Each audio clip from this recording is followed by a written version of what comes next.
স্বাগত ডিবিসি দেশের সংবাদে আপনাদের সাথে আছি সামিয়া জান্নাত। এবার জানাবো খবরের বিস্তারিত। ৩৩ বছর পর হতে যাচ্ছে জাহাঙ্গীরনগর বিশ্ববিদ্যালয়ের কেন্দ্রীয় ছাত্র সংসদ ও হল সংসদ নির্বাচন। এরই মধ্যে কাজ শুরু করেছে বিশ্ববিদ্যালয়ের নির্বাচন কমিশন, আর এর মাধ্যমে দীর্ঘদিনের প্রতীক্ষার অবসান ঘটতে যাচ্ছে শিক্ষার্থীদের। ১৯৯৩ সালে ছাত্র শিক্ষকদের মধ্যে সংঘর্ষের জেরে জাকসু ও হল সংসদ বাতিল করে জাহাঙ্গীরনগর বিশ্ববিদ্যালয় কর্তৃপক্ষ। এরপর পেরিয়ে গেছে ৩৩ বছর। এর মধ্যে বিভিন্ন সময় জাকসু নির্বাচনের দাবি উঠলেও তা হয়নি। ৫ই আগস্ট ছাত্র জনতার অভ্যুত্থানের পর নতুন করে আলোচনায় জাকসু ও হল সংসদ নির্বাচন। দাবি ওঠে শিক্ষাঙ্গনে সক্রিয় ছাত্র সংগঠনগুলোকে দলীয় রাজনীতির বাইরে রেখে জাকসুর মাধ্যমে সুস্থ ধারার রাজনৈতিক পরিবেশ সৃষ্টি করার। বিশ্ববিদ্যালয়ে যে জাকসু নিয়ে বিভিন্ন পদক্ষেপ গ্রহণ করা হচ্ছে, আমি অবশ্যই একে সাধুবাদ জানাই। তবে নির্বাচনের আগে জাকসুর গঠনতন্ত্র সংস্কার দাবি তুলেছেন ছাত্র সংগঠনের নেতারা। একই সাথে নির্বাচনে ইসলামী ছাত্র শিবিরের অংশগ্রহণ নিয়েও রয়েছে মিশ্র প্রতিক্রিয়া। জাকসু নিশ্চিত হলে স্টুডেন্টদের যে ম্যান্ডেট, ছাত্রদের যে অধিকার, শিক্ষার্থীদের যে অধিকার, সেটা নিশ্চিত হয়। সংস্কার ব্যতীত আমরা জাকসু চাই না এবং অত্যন্ত জরুরি গণতন্ত্রটা সংস্কার করা। জাকসু যাতে কার্যকর হয় এবং প্রশাসন যে সুনির্দিষ্ট রোডম্যাপ ঘোষণা করেছেন, অবশ্যই আমরা প্রশাসনের প্রতি আশা রাখি এবং বিশ্বাস করি। নির্বাচন আগে সংস্কার চায় ছাত্রদলও। তাদের দাবি, ভোটে অংশ নিতে হলে ছাত্র শিবিরকে ১৯৮৯ সালে ছাত্রদল নেতা হত্যার দায় স্বীকার করে ক্ষমা চাইতে হবে। জাহাঙ্গীরনগর বিশ্ববিদ্যালয় ছাত্রদল সবসময় জাকসু নির্বাচনের পক্ষে। শিবির যেহেতু জাহাঙ্গীরনগর বিশ্ববিদ্যালয়ের রাজনীতি করার সুযোগ পেয়েছে, আমরা মনে করি তাদের অতীতের দায় থেকে মুক্তি নিয়ে তাদের রাজনীতির কার্যক্রম অব্যাহত রাখতে পারবে বলে আমরা মনে করি। এদিকে অভিযোগ অস্বীকার করে সুষ্ঠু ধারার রাজনীতি অব্যাহত রাখতে জাকসু নির্বাচনে অংশ নিতে চায় ছাত্র শিবির। আমরা চাই দ্রুত সময়ের মধ্য দিয়ে জাকসু নির্বাচন হবে। একটা ছাত্র সংগঠন অন্য ছাত্র সংগঠনকে নিষিদ্ধ করতে পারে না বা এটা বলার অধিকার রাখে না। রাজনৈতিক পট পরিবর্তনের পরে বিশ্ববিদ্যালয়ে সক্রিয় রয়েছে বিভিন্ন সংগঠন। এমন পরিপ্রেক্ষিতে সকল সংগঠনের অংশগ্রহণ চায় বৈষম্য বিরোধী ছাত্র আন্দোলন। সেই রোডম্যাপ অনুযায়ী দ্রুত সময়ের মধ্যে নির্বাচন আয়োজন করে শিক্ষার্থীদের গণতান্ত্রিক উপায়ে শিক্ষার্থীদের ভোটের মাধ্যমে নেতৃত্ব তৈরি হবে। এদিকে নানা তর্ক বিতর্কের মাঝে জাকসু নির্বাচনের রোডম্যাপ সহ খসড়া ভোটার তালিকা প্রকাশ করেছে বিশ্ববিদ্যালয় প্রশাসন। শিক্ষার্থীদের যে সংগঠনগুলো আছে সেই সংগঠনের সাথে পরিবেশ পরিষদ আলাপ আলোচনা করে একটা আচরণবিধি প্রণয়ন করবে নির্বাচন কমিশনের মাধ্যমে। ঘোষিত রোডম্যাপ অনুযায়ী যথাসময়ে তফসিল ঘোষিত হবে। জাহাঙ্গীরনগর বিশ্ববিদ্যালয় প্রতিষ্ঠার পর এখন পর্যন্ত ৮ বার অনুষ্ঠিত হয়েছে জাকসু নির্বাচন। DBC news desk. গাজীপুরের টঙ্গীর তুরাগ তীরে চলছে ৫৮তম বিশ্ব ইজতেমার প্রথম পর্বের মাঠ প্রস্তুতির কাজ। ঢাকার কাছাকাছি এলাকা থেকে মুসল্লিরা এসে দিচ্ছেন স্বেচ্ছাশ্রম। এরই মধ্যে শেষ ৬০% প্রস্তুতি। সম্প্রতি ময়দান নিয়ে দুই পক্ষের বিরোধের জেরে বাড়তি সতর্কতায় আইন শৃঙ্খলা বাহিনী। এবারের ইজতেমার প্রথম পর্ব শুরু ৩১শে জানুয়ারি। ইজতেমা সফল করতে ঢাকার আশপাশ থেকে আসা মুসল্লিদের স্বেচ্ছাশ্রমে সকাল সন্ধ্যা চলছে মাঠ প্রস্তুতির কাজ। অজু, গোসল ও টয়লেট স্থাপনের পাশাপাশি খুঁটি বসানো শেষ। চলছে সামিয়ানা টানানো, মূল বয়ান মঞ্চ, বৈদ্যুতিক সংযোগের কাজ। মুসল্লিদের পারাপারে তুরাগ নদে ভাসমান সেতু তৈরি করছে সেনাবাহিনী। আল্লাহর খুশির জন্যই স্বেচ্ছাশ্রম দিচ্ছেন, এমনটাই বলছেন ময়দানে আসা ধর্মপ্রাণ মুসলমানরা। আমরা স্বেচ্ছায় আল্লাহ পাক রব্বুল আলামিনকে খুশি করার জন্য ইজতেমার মাঠকে প্রস্তুত করার জন্য এসেছি। স্বেচ্ছায় আমি আল্লাহর জন্য এই শ্রম ময়দানে কাজ করতেছি। সারা বিশ্ব থেকে এখানে মানুষজন আসবে, কিছু দিনই কথা হবে, যাতে ভালোভাবে শুনতে পারে। এই জন্য উপরে যাতে মানুষের রৌদ্র না লাগে, নিচেও যেন ভালো বিছানা থাকে, এই জন্য আমরা মূলত এখানে আসার। ময়দান নিয়ে দুই পক্ষের বিরোধের ফলে অন্যবারের তুলনায় এবার থাকছে কঠোর নিরাপত্তা। ৬,০০০-এর বেশি পুলিশ সদস্যের পাশাপাশি ময়দানের চারপাশ ঘিরে থাকবে সেনাবাহিনী, র্যাব ও বিজিবি। বিবদমান দুইটি গ্রুপ বিবাদকে কেন্দ্র করে যে অস্থিতিশীল পরিস্থিতি তৈরি হতে পারে, সেটাকে মাথায় রেখে আমরা সামগ্রিকভাবে আমাদের নিরাপত্তা পরিকল্পনা গ্রহণ করেছি। এই বছর আমরা ধারণা করছি ৬,০০০-এর উপরে ফোর্স আমরা মোতায়েন করে। এর পাশাপাশি সেনাবাহিনী, সশস্ত্র বাহিনী মাঠে নিয়োজিত আছে। সব মিলিয়ে একটা বাড়তি নিরাপত্তা বলয় তৈরি করা হবে। প্রথম পর্বের ইজতেমা চলবে ২রা ফেব্রুয়ারি পর্যন্ত। ৭ই ফেব্রুয়ারি শুরু হবে ইজতেমার দ্বিতীয় পর্ব। DBC news desk. রাজধানী ঢাকা সহ দেশের বিভিন্ন স্থানে ভূকম্পন অনুভূত হয়েছে। বৃহস্পতিবার রাত 1:23 দিকে এই কম্পন অনুভূত হয়। মার্কিন ভূতাত্ত্বিক জরিপ সংস্থা USGS জানিয়েছে ভূমিকম্পের কেন্দ্রস্থল ভারতের মণিপুর রাজ্যের ওয়াংজিং শহরের 106 কিলোমিটার পূর্বে মিয়ানমারে। রিখটার স্কেলে কম্পনের মাত্রা ছিল 5.1। এর প্রভাবে মিয়ানমার, ভারতের কয়েকটি রাজ্য ও বাংলাদেশে কম্পন হয়। মধ্যরাতে হওয়ায় অনেকেই বুঝতে পারেননি। ভূমিকম্পের কারণে দেশের কোথাও কোনো ক্ষয়ক্ষতির খবর পাওয়া যায়নি। রাজধানী সহ সারা দেশে বেড়েছে শীতের দাপট। হিমেল বাতাসের সাথে ঘন কুয়াশায় ঢাকা পড়েছে জনপদ। পঞ্চগড়ে জেঁকে বসেছে শীত। হিমেল হাওয়ায় নাকাল জেলার মানুষজন। দেখা মেলেনি সূর্যের। সকালে তেঁতুলিয়ায় সর্বনিম্ন তাপমাত্রা রেকর্ড করা হয় 10.2 ডিগ্রি সেলসিয়াস। রাত থেকে সকাল পর্যন্ত বৃষ্টির মতো ঝরতে থাকে কুয়াশা। মহাসড়কে হেডলাইট জ্বালিয়ে চলাচল করছে যানবাহনগুলো। তীব্র শীত থেকে রক্ষা পেতে আগুন পোহাচ্ছে মানুষ। এদিকে চুয়াডাঙ্গায় সর্বনিম্ন তাপমাত্রা রেকর্ড করা হয় 12.7 ডিগ্রি সেলসিয়াস। রাতে পথ ঘাট ঘন কুয়াশায় ঢাকা পড়েছে। এদিকে ঘন কুয়াশার কারণে পাটুরিয়া, দৌলতদিয়া ও আরিচা কাজিরহাট নৌ রুটে রাত 1:30 থেকে বন্ধ রয়েছে ফেরি চলাচল। মাঝ নদীতে আটকা পড়েছে 2টি ফেরি। ঝিনাইদহের মহেশপুর সীমান্তের মাটিলায় ভারতের দখলে থাকা কোদলা নদীর প্রায় 5 কিলোমিটার উদ্ধারের পর সেখানে আবাদ শুরু করেছেন বাংলাদেশের কৃষক। এই নদীর বাংলাদেশ অংশ শনাক্তের দাবি সীমান্তের মানুষের। এ নিয়ে যৌথ সমীক্ষার আহ্বান জানিয়েছে বিএসএফ। সে অনুযায়ী কাজ করছে বিজিবি। ঝিনাইদহের মহেশপুর সীমান্তের মাটিলা এলাকা সংলগ্ন কোদলা নদী পানি শুকিয়ে যাওয়ায় বাংলাদেশ অংশে ছোট ছোট আকারে জমি চাষ করছেন কৃষক। বিএসএফের বাধায় এই নদীতে যেতে পারতেন না বাংলাদেশিরা। তবে গত নভেম্বর থেকে পাল্টেছে চিত্র। বিএসএফের সাথে বিজিবির কয়েক দফা বৈঠকের পর উদ্ধার হয় নদীর বাংলাদেশ ভূখণ্ডের 4.8 কিলোমিটার অংশ। এখন সেখানে চাষাবাদ করতে পেরে খুশি সীমান্ত এলাকার মানুষ। গত বছর তুলনায় এই বছরই ভালো, কারণ এবছর লাগাতে পারিছি, গত বছর তো লাগাতে পারিনি, আর বছর বন্ধ করে দিল। যারা ধান লেগে তাদের এখনো কোনো বাধা সৃষ্টি হয়নি, ঠিক আছে। আর যদি কোনো ঝামেলা করতে আসে, ঠিক আছে, বিজিবির খবর দিয়েছে, বিজিবি গিয়ে সেটা সংশোধন করে দিয়েছে। নদীতে বাংলাদেশ অংশ কতটুকু তার সমীক্ষা করে নির্ধারণের দাবি স্থানীয়দের। আগে যেমন ঝামেলা করতো, ওই যে নদীর ধারে নেমে চলে আসতো, এখন আর সেটা করে না।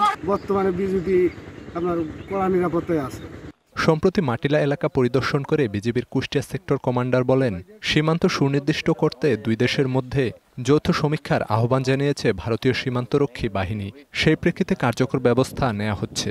অতি সত্বর আমাদের সার্ভে অফ বাংলাদেশকে আমরা পত্র দিয়েছি। এই সার্ভেটা করলেই এক্স্যাক্ট কত দূর পর্যন্ত আমরা এ ব্যবহার জারি রাখতে পারবো, হয়তো আরো বাড়বে ইনশাল্লাহ। সীমান্তে বাড়ানো হয়েছে নিরাপত্তা। সব ধরনের অপরাধমূলক কর্মকাণ্ড বন্ধে সতর্ক অবস্থানে বিজিবি। তৎপরতা বৃদ্ধি পেয়েছে সবকিছু।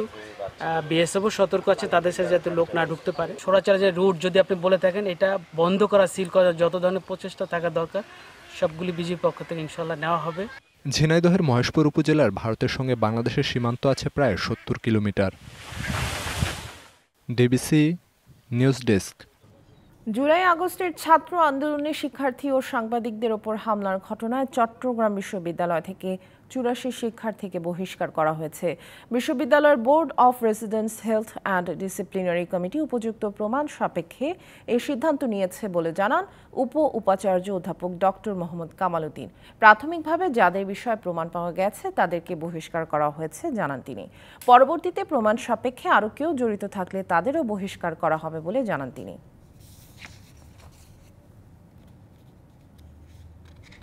পবিত্র কোরআন পোড়ানোর ঘটনায় বিক্ষোভ মিছিল সমাবেশ করেছেন রাজশাহী বিশ্ববিদ্যালয় ইসলামী ছাত্র শিবিরের নেতাকর্মীরা। গতকাল সন্ধ্যায় বিশ্ববিদ্যালয়ের কেন্দ্রীয় মসজিদ থেকে এ মিছিল বের করা হয়।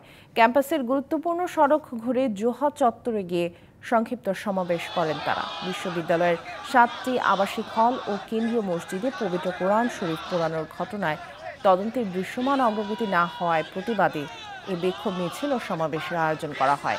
গেল 12 জানুয়ারি বিশ্ববিদ্যালয়ের 8টি জায়গায় কোরআন পোড়ানোর ঘটনা ঘটে।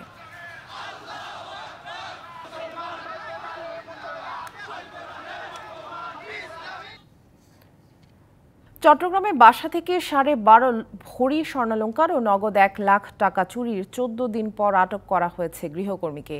বাসার কাঠ মিস্ত্রির সাথে ফোনে কথা বলার সূত্র ধরে টেকনাফ থেকে তাকে আটক করে পুলিশ। উদ্ধার করা হয়েছে চুরি হয়ে যাওয়া স্বর্ণালংকার ও টাকা। নগরবাসীকে আরও সজাগ থাকার পরামর্শ পুলিশের। সিসিটিভি ফুটেজটি গত 9 জানুয়ারির। সেখানে দেখা যাচ্ছে চট্টগ্রামের 2 নম্বর গেট এলাকার ব্যবসায়ী মাহবুবুর রহমানের ফ্ল্যাট থেকে বের হচ্ছেন গৃহ পরিচারিকা সেলিনা আক্তার আফিয়া। গত 1.5 মাস আগে ওই বাসায় কাজ নেন টেকনাফের সাবডাং কুয়াংছড়ি পাড়ার সেলিনা। অপেক্ষায় থাকতেন কখন বাসা খালি হবে। গত 9 জানুয়ারি বাসার মালিক তাকে রেখে বাইরে বেড়াতে গেলে আলমারির তালা ভেঙে স্বর্ণ ও নগদ টাকা নিয়ে পালিয়ে যায় সে। এ ঘটনায় খুলশী থানায় মামলা করেন বাসার মালিক। এবার যখন সবাই চলে গেছে ভাড়া থেকে, তাকে দেখে একা, তখন সে বলছে এই সুযোগটা সে নিয়েছে বিকালবেলা। সে কাজটা করছে ছুরি দিয়ে, আবার ডয়ারগুলো ভাঙছে, আবার ওই কাঁটা চামচ দিয়ে লকগুলো ভাঙছে, ভেঙে ওখান থেকে নিয়ে নিয়েছে। চুরির পর ওই বাসার কাঠ মিস্ত্রির সাথে ফোনে কথা বলার সূত্র ধরে ঘটনার 14 দিন পর টেকনাফ থেকে সেলিনাকে আটক করে পুলিশ। দুপুরে সংবাদ সম্মেলনে পুলিশ জানায় চুরি হয়ে যাওয়া স্বর্ণ ও নগদ 18,000 টাকা উদ্ধার করা হয়েছে। গৃহ পরিচারিকা রাখার সময় নগরবাসীকে আরও সজাগ থাকার পরামর্শ পুলিশের। ভাড়াটিয়া যে ফর্ম দেওয়া হয় সেই ধরনের ফর্মগুলো তারা পূরণ করে আমাদের সংশ্লিষ্ট থানাকে যদি অবগত করে, তাহলে এই ধরনের চুরির ঘটনা, বিশেষ করে গৃহকর্মী কর্তৃক যে চুরির ঘটনা, সেটা অনেকাংশে নির্মূল করা সম্ভব হবে। গ্রেপ্তার গৃহ পরিচারিকাকে আদালতে পাঠিয়ে রিমান্ডে নিয়ে আরও জিজ্ঞাসাবাদ করা হবে বলে জানিয়েছে পুলিশ। মাসুদুল হক, ডিবিসি নিউজ, চট্টগ্রাম। সরকারি নীতিমালায় আটকে যাচ্ছে শ্রমজীবী শিশুদের মাধ্যমিকে ভর্তির সুযোগ। সম্প্রতি 6ষ্ঠ শ্রেণীতে ভর্তির প্রজ্ঞাপনে 15 বছরের বেশি বয়সীদের সুযোগ রাখা হয়নি। এমন পরিস্থিতিতে দাবি উঠেছে শ্রমজীবী বয়স্ক শিশুদের লেখাপড়ার পথ সুগম করার। কাজের পাশাপাশি লেখাপড়া করছে নাটোরের শ্রমজীবী শিশুরা। দুচোখ জুড়ে স্বপ্ন কেবল শিক্ষিত হয়ে নিজের পায়ে দাঁড়ানোর।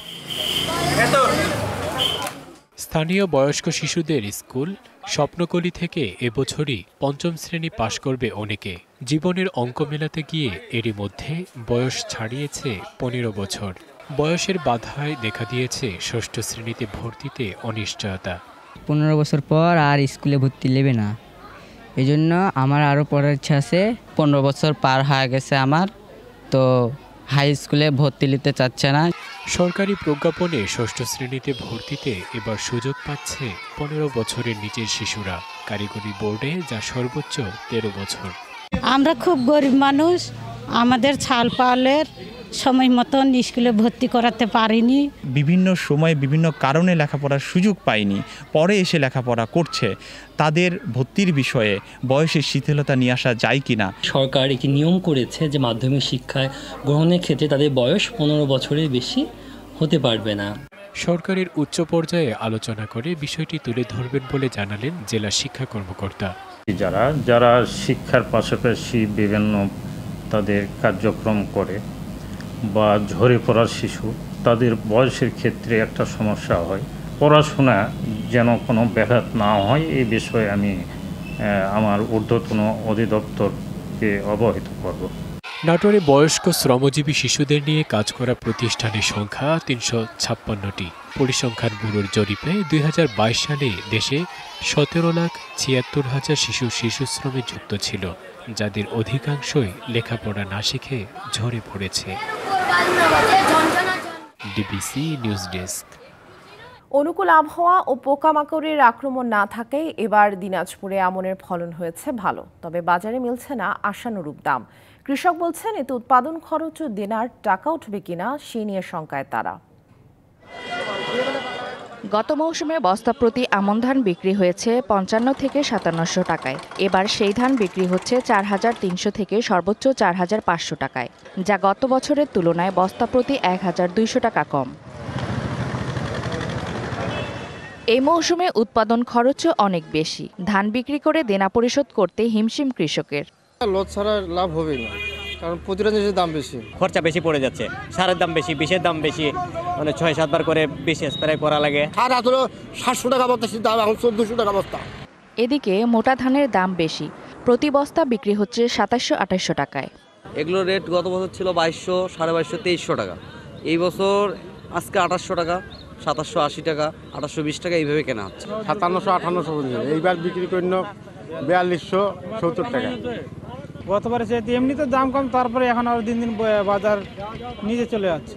চলতি মৌসুমে দিনাজপুরে 2,60,856 হেক্টর জমিতে আমন চাষ হয়েছে। এর মধ্যে 90,000 হেক্টর জমিতে সুগন্ধি জাতের ব্রি ধান 34 চাষ হয়েছে। অবশিষ্ট 1,70,856 হেক্টর জমিতে চাষ হয়েছে মোটা ধান ব্রি 51।